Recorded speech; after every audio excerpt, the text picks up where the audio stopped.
Bank வேலை போயிடுச்சுன்னு எனக்கு தெரியும். உங்களுக்கு எப்படி தெரியும்? தெரியும், கேள்விப்பட்டேன்.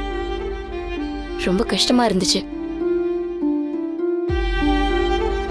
இப்பெல்லாம் இந்த வேலை உங்களுக்கு ரொம்ப இம்பார்ட்டன்ட்ல. இந்த நேரத்துல போய் உங்களுக்கு இப்படி ஆயிடுச்சு. என்ன ரொம்ப அட்மையர் பண்ண பர்சன் நீங்க, அது உங்களுக்கே தெரியும். உங்க லைஃப் இப்படி சிக்கல் ஆகுறத என்னால பார்த்துட்டு சும்மா இருக்க முடியாது. வீட்டு செலவு, குடும்பம், புதுசா கடன்லாம் வேற இருக்கு. அது இல்லாம காவியாவோட கடனை வேற நீங்க அடைக்கணும். இப்படி கடன் பிரச்சனைல மொத்தமா நீங்க மாட்டிக்கிட்டீங்கன்னா எப்படி உங்க கரியர்ல நீங்க ஃபோக்கஸ் பண்ண முடியும்? உங்க டேலண்ட்டை நீங்க எப்படி வெளில கொண்டு வருவீங்க?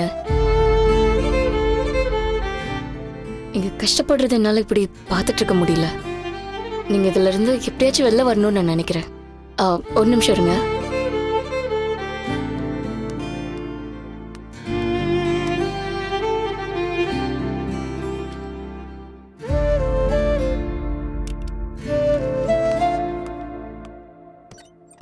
இந்தாங்க, நான் சைன் பண்ண blank செக். இந்த செக்ல உங்களுக்கு தேவையான அமௌண்ட்டை ஃபில் பண்ணிக்கோங்க.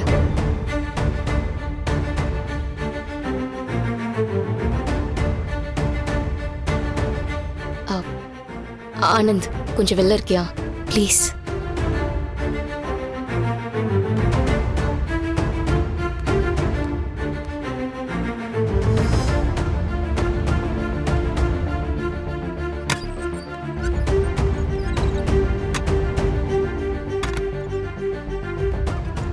ஏன் யோசிக்கிறீங்க தீபக்?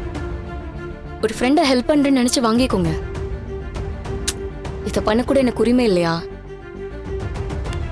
இந்தாங்க, வச்சுக்கோங்க. சாரி தாரா, இதை என்னால் வாங்கிக்க முடியாது. ஏன் தீபக்?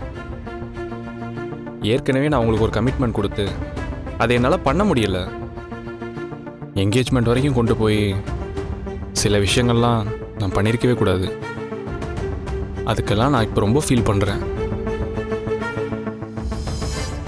அதே மாதிரி இந்த அமௌண்ட்டால் வேறு எதுவும் பிரச்சனை வர வேணாம்னு நினைக்கிறேன். உங்கள் செக் எனக்கு வேணாங்க ப்ளீஸ். ஏன் இப்படி தேர்ட் பர்சன் கிட்ட பேசுகிற மாதிரி பேசுகிறீங்க தீபக்? இல்லை தாரா, நமக்குள்ளே இருக்கிற ஃப்ரெண்ட்ஷிப் கிடக்கூடாதுன்னா இதை நான் வாங்கக்கூடாது. நீங்கள் சொன்ன மாதிரி கடன் ஒன்று என் டேலண்ட்டை தொலைக்கலைங்க. இப்போ தான் நான் நிறைய பணம்னு ஒரு புஷ் கிடச்சிருக்குது. சீக்கிரமாகவே நான் ஏதாவது பண்ணி இந்த கடன்லாம் அடைச்சிட்டு மேலே வந்துடுவேன். உங்க கான்ஃபிடன்ஸ் எனக்கு ரொம்ப பிடிச்சிருக்கு. உங்களை பத்தி எனக்கு தெரியும். நீங்க கண்டிப்பா இதுல இருந்து மேல வந்துருவீங்க. ஆனா அது வரைக்கும் அந்த கடனுக்காக நீங்க யாருக்கும் நின்று பதில் சொல்லக்கூடாதுன்னு நான் நினைக்கிறேன். இதை நீங்க கடனை நினைச்சு வாங்கிக்கோங்க. தாரா, எனக்கு உங்க மனசு புரியுதுங்க. நீங்க ஒரு ஃப்ரெண்டா உங்களால முடிஞ்ச உதவி எனக்கு பண்ணணும்னு நினைக்கிறீங்க. ஆனா இதை வாங்க என்னோட மனசு இடம் கொடுக்கலங்க. ஒரு கடன் அடைக்கிறதுக்கு இன்னொரு கடன் வாங்கின மாதிரி ஆயிடும். இப்போ எனக்கு தேவை பணம் இல்லை, வேலை தான். எனக்காக நீங்கள் இவ்வளோ சப்போர்ட்டாக இருக்கணும்னு நினைக்கிறதுக்கே ரொம்ப தேங்க்ஸுங்க. சரி, நான் வரேன் தாரா. தீபக், தீபக்,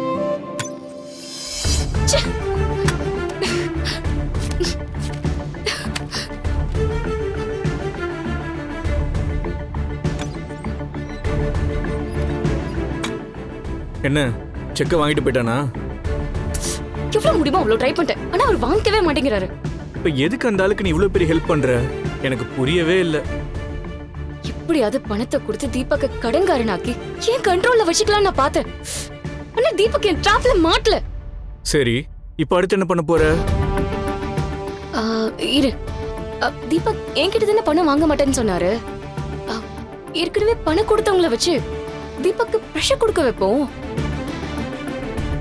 அவங்க கொடுக்கிற பிரஷர்ல ஏதாச்சும் ஒரு சிச்சுவேஷன்ல அவரு என்கிட்ட வந்துதானே ஆகணும்.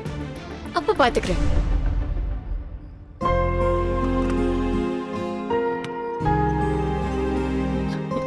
நம்ம சொன்ன மாதிரி வீட்ல ஏதாவது நடந்திருக்கும். எதுவுமே சொல்ல மாட்டேங்கிறா. ஆமா காவியா, என்னடி நடந்துச்சு? எதை பத்தி கேக்குற? எதை பத்தியா? இவள என்னடி பண்றது? உன்கிட்ட சண்டை போட்டதுக்கு தீபக் வந்து உன்னை சமாதானப்படுத்துவார்னோல, அத பத்தி. அத பத்தி சொல்ல என்ன இருக்கு? அதெல்லாம் ஒண்ணும் இல்ல. ஏய், ஒழுங்கா உண்மையை சொல்லிடு. தீபக் அப்படிலாம் சும்மா விடுற ஆள் இல்ல. என்னாச்சு சொல்லு. நீ பில்டப் பண்ற அளவுக்கு எல்லாம் ஒன்னும் நடக்கல. நடந்ததுக்கு சாரின்னு சொல்லி கெஞ்சினாரு, அவ்வளவுதான். அவர் சும்மா கெஞ்சினதும் நீ சரின்னு சொல்லிட்ட. அப்படிலாம் சொல்ல முடியாது. தீபக் சொன்னதுல சில விஷயம் இருக்கு. ஓ அப்படியா? சரிதான். எப்படி இல்ல எப்படின்னு கேக்குற? சரி, நீ சத்யாவதிக்கு ஹெல்ப் பண்ணா எங்க தீபக் கோவப்படுவாரோன்னு வேணான்னு சொல்ற அளவுக்கு போயிடுச்சு. அந்த அப்படியே சொன்ன. போதும்டி, நிறுத்து. கடலே கடலே வர்த்தா கடலே. ஏய், வேர்க்கடலை சாப்பிடலாமாடி? ஏய், வழக்கமா வெளியில எங்கேயும் வாங்கி சாப்பிட மாட்டேன், என்ன இன்னைக்கு புதுசா? பசிக்குது, வாங்கி கூட. சரி கடலைக்காரன்னு ஒரு நிமிஷம், நீ வாடி போலாம். அண்ணே 3 கடலை தாங்க. சரிம்மா.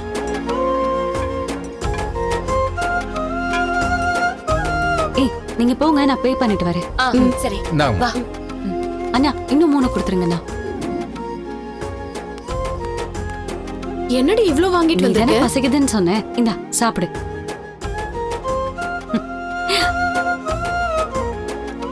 ஏ காவ்யா, நான் உனக்கிட்ட கோவப்படக்கூடாது. கேளு. நீ எப்பவுமே யார் மேலயும் அவ்வளவு சீக்கிரம் கோவப்பட மாட்ட. ஆனா தீபக் மேல மட்டும் ஏன் இவ்ளோ கோவமா இருக்க? ஏய் முறைக்காதடி. இல்ல காவியா, அவர் உன் மேல எவ்வளவு லவ் வச்சிருக்காரு. நீ வேலைக்கு போக வேண்டாம் படின்னு சொல்றாரு. உனக்கு ஒண்ணுனா என்ன வேணாலும் பண்ண ரெடியா இருக்காரு. இந்த மாதிரி பையன் நமக்கு கிடைக்க மாட்டானான்னு எல்லா பொண்ணுங்களும் நினைக்கிற ஒரு ஆளு நீ எதுக்கடி வெறுக்கிற? அதான் எங்களுக்கு புரிய மாட்டேங்குது. அவ்வளோ நல்ல மனுஷனா இருக்காருன்னு நீங்க சொல்றதெல்லாம் சரிதான். ஆனா இவ்ளோ நல்லவரு என் கூட சேர்ந்ததுக்கு அப்புறம் எவ்ளோ கஷ்டப்படுறாரு பாத்தீங்களா? ஏய் அவருக்கு என்ன, அவர் நல்லா தானே இருக்காரு. வேணாண்டி.